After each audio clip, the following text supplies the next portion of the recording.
On the 24th of October 2013, in Porto Alegre, a penalty shootout came down to one kick.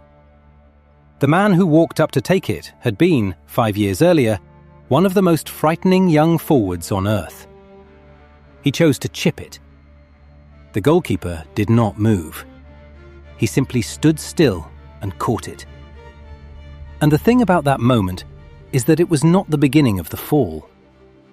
It was somewhere near the end of one that had already been going on for years, in front of everybody, and almost nobody could explain why.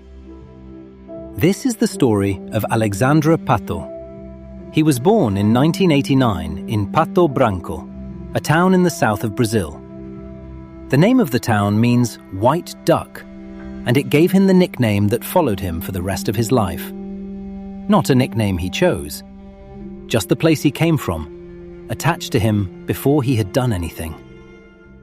Brazil produces so many forwards that the country has effectively industrialized the search for them. And every year, a handful get pulled out of small towns and handed to enormous clubs while they are still children.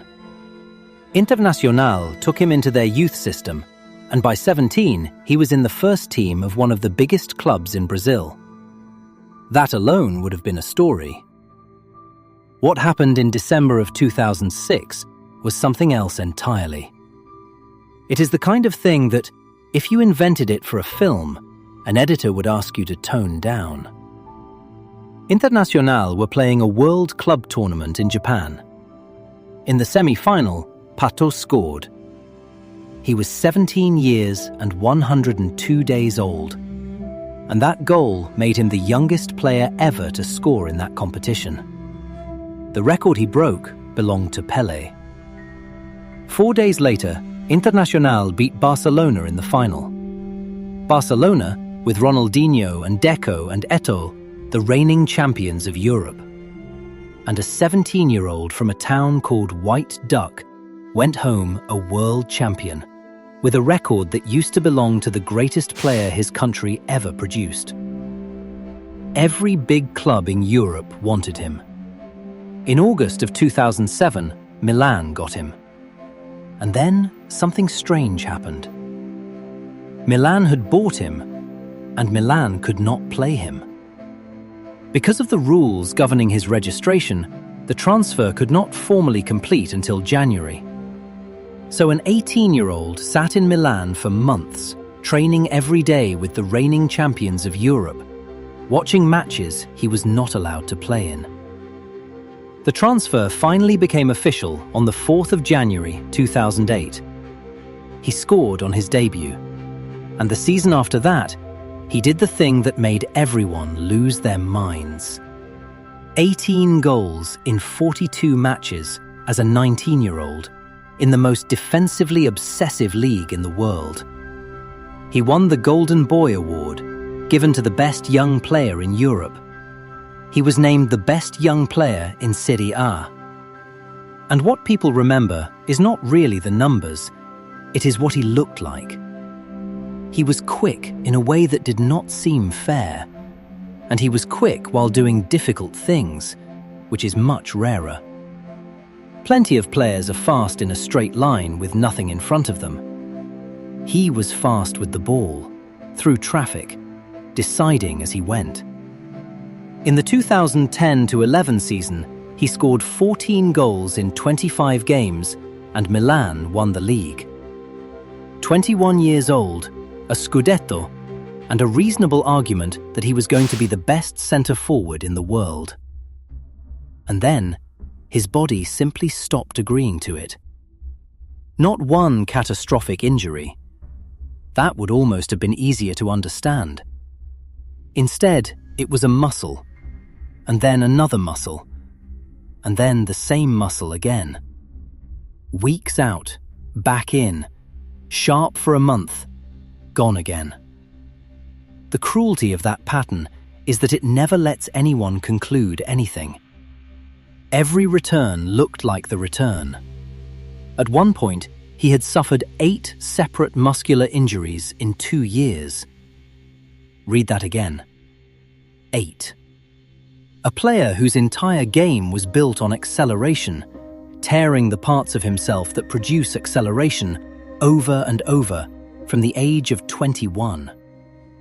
Alessandro Nesta, who was in that dressing room, has since said the club handled him badly, that they treated him like a kid, that the recovery and the management around him were not what they should have been for a body under that much load at that age.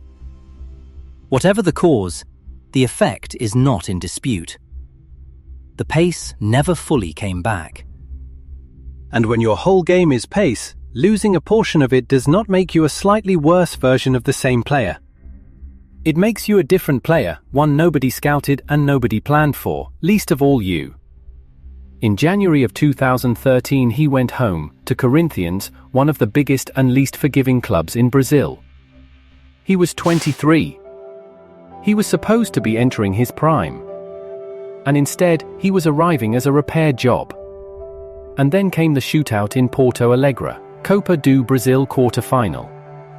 His chip floated softly down the middle. The goalkeeper who caught it was Dida, a man he had shared a dressing room with at Milan. Corinthians were out. And what followed was not ordinary criticism. Their own supporters turned on him with a completeness that is hard to describe to people who have not watched Brazilian club football. He has said since that if he could take it again, he would take it differently. He has explained the thinking, too, that he had practiced it, that he expected the keeper to dive. That is the detail that stays with you. It was not arrogance. It was a plan that did not come off. He went to Sao Paulo and, quietly, played quite well. Which is the part that gets skipped. The story people tell is a straight line down from Milan. The actual line has a stretch in the middle where he was a good footballer having a decent time, and nobody was interested because good is not what he had been promised as. Then England, briefly, for half a season, which did not work. Then Spain, for a year, which did not really work either. Then China, for 3 years, where he scored plenty of goals, and the football world stopped filing reports on him. Then Sao Paulo again. Then Orlando, in Major League Soccer. And on the first day of 2025, at 35, he announced that he had retired. The obituaries for his career all used the same word: wasted. It is the word football reaches for whenever a player is better at 21 than at 28, as though the only honest explanation is a personal failing. But look at what actually happened to him. He was a world champion at 17. He was carrying a comparison to Pele before he could legally drink in most of the countries that were writing about him. He was bought by one of the biggest clubs in Europe and then made to wait months to play. He was outstanding at 19. He was a champion of Italy at 21. And then the specific tissue that made him what he was began failing repeatedly, in a medical setup that a teammate has publicly said was not good enough. None of that is a story about a young man who did not care enough. It is a story about a body that could not do the thing everyone had already decided it would do, for 15 years. He is remembered for a chipped penalty in Porto Alegre. He should be remembered as a 17-year-old who scored in a world final against Barcelona, and as a boy from a town called White Duck who was, for about 3 seasons, genuinely one of the best forwards alive. If this story stayed with you, subscribe to Beyond the Boots for more. The Boots tell the story, we just follow the footsteps.